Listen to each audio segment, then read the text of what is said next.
नमस्कार, बहुत स्वागत आप सभी का। मैं हूं सुशांत सिन्हा।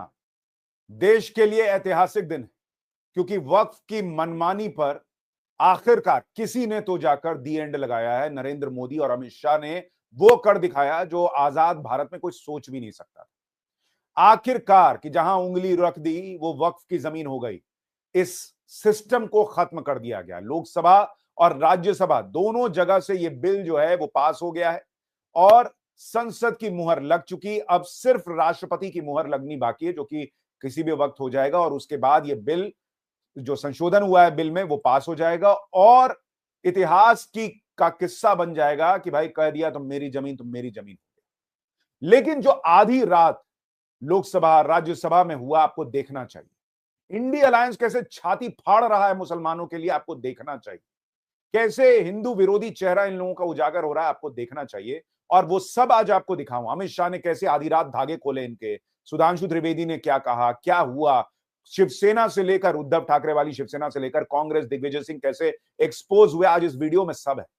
लेकिन उससे पहले आपसे एक रिक्वेस्ट, आप इस बिल के पास होने पर क्या सोच रखते हैं, मोदी और अमित शाह से क्या कहना चाहते हैं, एक कमेंट जरूर लिख कर जाइएगा इस वीडियो पर।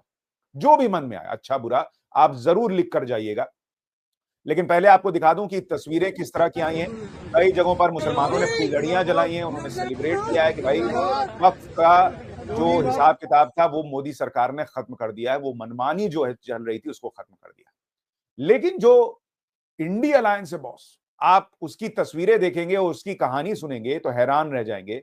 फिलहाल तो आपको दिखाता हूं उनके दर्द की असल वजह यह है कि सोशल मीडिया पर यह घूम रहा है कि मोदी है तो मुमकिन है, राम मंदिर डन, आर्टिकल 370 हटाना डन, ट्रिपल तलाक खत्म करना डन, वक्फ बोर्ड खत्म करना, वक्फ बोर्ड की मनमानी खत्म करना डन, सीए लाना डन। यानी नरेंद्र मोदी जो काम कर रहे हैं वो इस देश में होना तो बहुत साल पहले चाहिए था, लेकिन आखिरकार वो करके दिखा रहे हैं और यही इंडिया अलायंस की तकलीफ है। और इसलिए जो लोग ये चिल्ला रहे थे कि भाई मोदी तो हिटलर हैं, लोकतांत्रिक नहीं है, आप देखिए भाई चर्चा जो है वो 8 घंटे नहीं 12, भाई ऐतिहासिक चर्चा हुई है वक्फ बिल पर। 15 घंटे 41 मिनट की चर्चा जो है वो लोकसभा में हुई है और राज्यसभा में भी आधी रात में जाकर ये बिल पास हुआ। तो किसी के बोलने में कोई कमी रह जाए, कल को कोई कह दे कि मुझे नहीं बोलने दिया, सबको पूरा छाती फाड़ दो भाई, कलेजा बाहर निकाल दो मुसलमान के लिए। पूरा मौका दिया मोदी सरकार ने, लेकिन जितना ये लोग बोले उतना एक्सपोज हुए। नरेंद्र मोदी ने आज इसे ऐतिहासिक बताया, ट्वीट करके कहा कि ये सोशियो इकोनॉमिक जस्टिस देने वाला काम हुआ है, क्योंकि उनको पता है गरीब मुसलमानों का इससे कोई फायदा नहीं हो रहा। जो लोग ये गिराते हैं कि वक्फ की इतनी संपत्ति चली जाएगी, वक्फ की उतनी संपत्ति चली जाएगी, वक्फ की इतनी संपत्ति है, बॉस वक्फ की संपत्ति ना गिनाओ, तुम सिर्फ इतना गिना दो कि इतने सालों में वक्फ की 9 लाख एकड़ की संपत्ति तो हो गई, लेकिन कितने लाख और करोड़ों मुसलमान का फायदा किया, बस इतना गिना दो। उसका डेटा दे दो कि हमने इतने करोड़ों मुसलमानों का फायदा कर दिया, गरीब मुसलमान का फायदा कर दिया, बस इसका डेटा दे दो और ये बता दो कि कैसे ये रुक जाएगा। ये दो काम कर दो, उसके बाद जो बोलो सो। लेकिन नहीं, ये नहीं कर पाएंगे, नहीं बता पाएंगे, क्योंकि किस तरीके से जो आरोप लग रहा है कि लैंड माफिया की तरह ये काम हो रहा था, वो ये क्या बताएंगे। खैर छोड़िए, जाने दीजिए। लेकिन आप देखिए कांग्रेस पार्टी, कपिल सिब्बल गिना रहे हैं कि जितनी लैंड वक्फ के पास है उतनी हिंदू मंदिरों के पास है। अरे भाई, तो हिंदू मंदिर क्या कब्जा करके बैठा है? कहीं उंगली रख दिया कि मेरी जमीन हो गई तो हो गई? इस्लाम बाहर से आया, हिंदुत्व यही था, उसके बावजूद हिंदू मंदिर के पास उतनी जमीन है। इनको इससे भी दिक्कत है। ये वही लोग हैं जो भगवान राम को काल्पनिक तक बता चुके हैं। कांग्रेस के एक सांसद है इमरान मसूद, वो कह रहे हैं कि भाई हम तो सुप्रीम कोर्ट जाएंगे। बहुत अच्छा, जाना चाहिए आपको। मैं चाहता हूं कि आप लोगों की छीछा लेदर सुप्रीम कोर्ट में भी हो, क्योंकि जो हुआ वक्फ बोर्ड के नाम पर, वो सुप्रीम कोर्ट जब धज्जियां उड़ाएगा तो देश और सुनेगा, उस पर भी कानूनी मुहर लगेगी और तब ये लोग जो है वो इस पर छाती पीटेंगे कि अरे भाई जुडिशरी भी नहीं बची। जैसे ये उन मुसलमानों को दलाल बता रहे हैं कुछ लोग कि भाई जो इस बिल का समर्थन कर रहा है वो मुसलमान दलाल है। खैर, महुआ मोइत्रा कह रही है कि भाई इक्वालिटी नहीं रह गई, अब मुसलमान जो है इक्वल नहीं रह गया। चलिए, कम से कम ये तो मान रहे हैं कि इससे पहले मुसलमान इक्वल था। और मतलब कहीं उंगली रख दे मुसलमान तो जमीन उसकी हो जाए, तब वो इक्वल है। इक्वल तो तब होता ना जब हिंदू सिख ईसाई पारसी सबको यही अधिकार देते। लेकिन बॉस, इन लोगों का कॉन्फिडेंस देखिए, इनको ये पता है कि मैं ऐसा बोलकर भी हिंदू का वोट पालूंगा, लेकिन अगर मुसलमान का साथ नहीं दिया गलत काम में भी तो भी मुसलमान का वोट नहीं मिलेगा। योगी आदित्यनाथ ने भी कुछ किया, इस पर आगे बताऊंगा, लेकिन पहले आपको दिखाता हूं कि आधी रात जब यह बिल पास हुआ तो संसद में क्या क्या हुआ, क्योंकि ये नहीं देखिएगा तो ऐतिहासिक लम्हों को आप मिस कर दीजिएगा। सबसे पहले आपको दिखाता हूं कि कैसे कांग्रेस के सांसद हैं दिग्विजय सिंह, उन्हें सुधांशु त्रिवेदी और फिर अमित शाह, जो आजकल एकदम फुल फायर मोड में चल रहे हैं, उन्होंने एक्सपोज किया। जरा इसका वीडियो देखिए। 11 आरएसएस ने कराया, सदन के सदस्य बैठे हुए हैं, हाफिज साहब और सुनिए जाकिर नाइक शांति का मसीहा सदन में सदस्य बैठे हुए हैं। जो माननीय सदस्य ने भी मेरे बारे में भी कहा है, मैं उनके निंदा करता हूं। माननीय सदस्य सुधांशु जी ने दिग्विजय सिंह का नाम नहीं दिया, अब वो खड़े होकर कहे मेरे बारे में कहा, इससे साबित हो गए। और अभी भी मौका है, आपने नहीं कहा है कि 26/11 के हमले में आरएसएस का हाथ था, तो अभी खड़े होकर माइक चालू कराकर बुलवा दीजिए माननीय। और आपत्तिजनक बात है, मैंने ये बात कभी नहीं कही है, ये आप लोगों का प्रचार है। मेरी गृह मंत्री जी, आप वहां पर थे, गृह मंत्री थे जब दंगे हुए थे, तो आप लोगों का क्या रोल था, ये जन जाहिर होम मिनिस्टर। इनको मेरा हुआ ऐसा है कि मैं ही दिखाई पड़ता हूं। आपकी सुनिए, अब सुनिए ना दिग्विजय सिंह, सुनिए, 1 मिनट सुनिए। दंगे शांत होने के बाद 18 महीने के बाद मैं गृह मंत्री बना, दंगा हुआ तब मैं गृह मंत्री नहीं था। तो दिग्विजय सिंह से संसद में भी बुलवा लिया कि 26/11 में आरएसएस का हाथ नहीं था। चलिए अच्छी बात है, अब रिकॉर्ड पर आ गया कि उन्होंने कभी ऐसा नहीं कहा, इसका मतलब ऐसा मानते भी नहीं कि आरएसएस का हाथ है। और दूसरी बात कि भाई सबको पता है, नरेंद्र मोदी ने इन्हीं दिग्विजय सिंह के सामने कहा था कि जब गुजरात में दंगे हुए थे तो गुजरात सरकार ने बगल के कांग्रेस शासित राज्यों, जिसमें दिग्विजय सिंह मध्य प्रदेश के मुख्यमंत्री होते थे, उनसे भी पुलिस मांगी थी। किसी ने पुलिस नहीं भेजी थी। लेकिन यही इन लोगों का हिसाब है, मुसलमान के सामने ऐसा दिखाओ कि बाप रे बाप, कांग्रेस से ज्यादा कोई सोचने वाला है मुसलमान के बारे में। खैर अच्छा हुआ ये सब सदन में हो रहा है, इसलिए कह रहा हूं ना कि ये सब देखिएगा तो समझ पाइएगा कि कैसे ये लोग संसद के पटल पर एक्सपोज हुए हैं। अगला सुनिए, सुधांशु त्रिवेदी ने कैसे शिवसेना को एक्सपोज किया, सुनिए। कई अद्भुत नजारे दिखाए। इस्लाम में जो काफिर से ज्यादा मुशरिक और शिर्क को बुरा माना गया, नहीं जो भगवान को माने ही नहीं। यहां देखिए वो लेफ्ट के लोग जो कहते धर्म एक अफीम है, वो आज खुदाई खिदमतगार बन के खड़े हो गए। सोचिए कैसा बदलाव आया है। और सर मुझे एक और चीज नजर आती है, एक पुराना गीत था, वक्त ने किया क्या हसी सितम। तो आज मैं कहना चाहूंगा, वक्त ने किया क्या हसी सितम कि मुस्लिम लीग और शिवसेना मिलके हो गए हम। और मैं कहना चाहता हूं, ये मुस्लिम लीग वो है जिसने सेपरेट इलेक्टोरेट की मांग की थी, और इस शिवसेना के उबाटा के हमारे इस सदन के एक सदस्य हैं। और सर हमारे साथ मुरली जी बैठे हैं, मुरली देवड़ा जी ने मुझे याद दिलाया, उन्होंने मिलिंद देवड़ा जी ने याद दिलाया, उन्होंने कहा एक जमाने में उन्होंने कहा था मुस्लिमों की नागरिकता छीन लेनी चाहिए। इसीलिए मैं कह रहा हूं, वक्त ने किया क्या हसी सितम, ये दोनों मिलके हो। तो ये जो उद्धव ठाकरे वाली शिवसेना है, जो बाला साहब ठाकरे की परंपरा को पता नहीं कहां पीछे छोड़ आई है, उसको भी सदन में सुधांशु त्रिवेदी ने एक्सपोज किया। और सिर्फ उन्होंने नहीं किया, प्रफुल्ल पटेल ने भी एक्सपोज किया। जरा सुनिए प्रफुल्ल पटेल ने क्या सुनाया वहां पर। नेता कहते थे कि बाबरी मस्जिद अगर किसी ने गिराई है तो मेरे शिव सैनिकों ने गिराई। बंबई में, मुंबई में जब मुसलमानों पर बड़ा नरसंहार हुआ, दंगे हुए, तो किसने किए और किसने कराए। आज आपको सोचना चाहिए कि आप किसके साथ बैठे हैं। सत्ता लेने के लिए आपने, सत्ता चाहिए थी इसलिए आपने भी उनके साथ हाथ मिला लिया।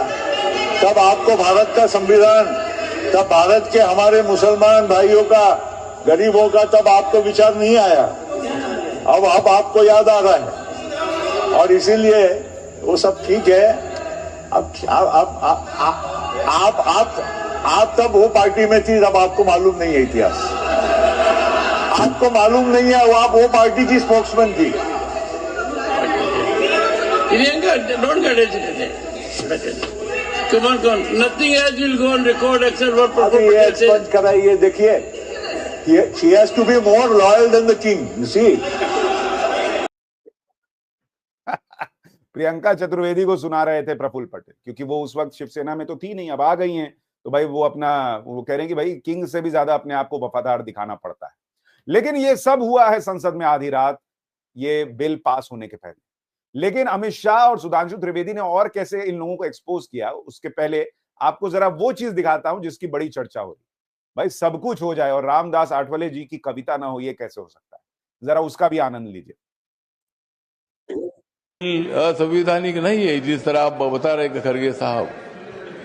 संविधान बाबा साहब ने लिखा है, आप भी बाबा साहब के अनुयायी है, मैं भी अनुयायी हूं।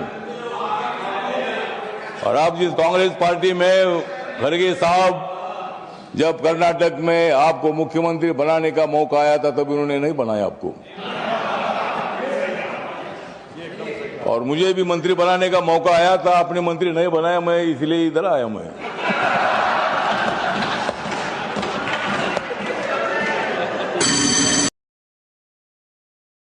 शरण, क्योंकि माइनॉरिटी के मिनिस्टर है रिजिजू किरण।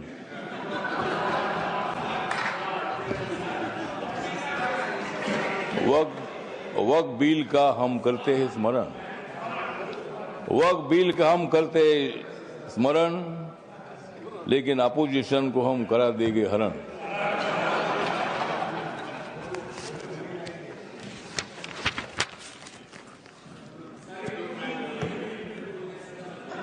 नरेंद्र मोदी जी है मुसलमानों के सच्चे वाली, नरेंद्र मोदी जी मुसलमानों के सच्चे वाली।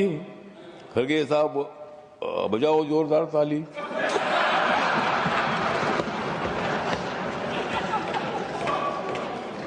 मत दे दो रोज मोदी साहब को गाली, मत दे दो रोज मोदी साहब को गाली, नहीं तो कुर्सी करो खाली। विरोधी दलों की रात हो रही है काली, विरोधी दलों की रात हो रही है काली, नड्डा साहब बजाओ तुम भी ताली।